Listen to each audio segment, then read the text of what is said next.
আল্লাহ ওই যে রাসূলকেও বলছে যে দিন প্রতিষ্ঠার জন্য পাঠাইছি, আবার ঠিক দিন প্রতিষ্ঠার জন্য যারা একত্রিত হয়ে বায়াত নিয়েছে আল্লাহ বলছেন তাদের হাতের সাথে আমার কুদরতি হাত মিলাই দিয়েছি। সুবহানাল্লাহ।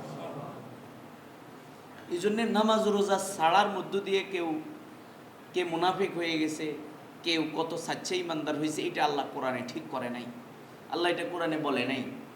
কিন্তু যুদ্ধের ময়দান থেকে, জিহাদ ফি সাবিলিল্লাহর এই কাজ থেকে দূরে থাকার মধ্য দিয়ে মুনাফিক হয়ে গেছে।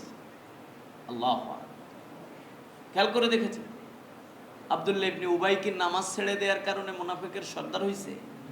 রোজা রাখার ছেড়ে দেওয়ার কারণে? কিসের কারণে বলেন তো, কোনটার কারণে? সে আল্লাহর জমিনে যেই মিশন নিয়ে রাসূল আসছে সেই মিশনের বিরোধিতা করছে।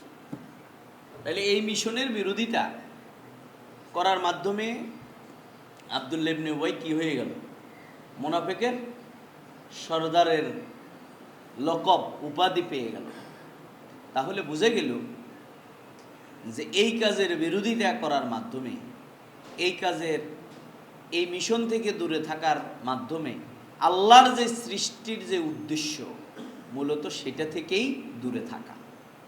আল্লাহর সৃষ্টির উদ্দেশ্য হচ্ছে ইন্নী জাইলুম ফিল আরদে, আল্লাহর খেলাফত, আল্লাহর উলুহিয়াত, আল্লাহর রুবুবিয়াতকে প্রতিষ্ঠা করা। এই জন্যে এক হাদিসে বলা হয়েছে তাদের দোয়া আল্লাহ কবুল করে না।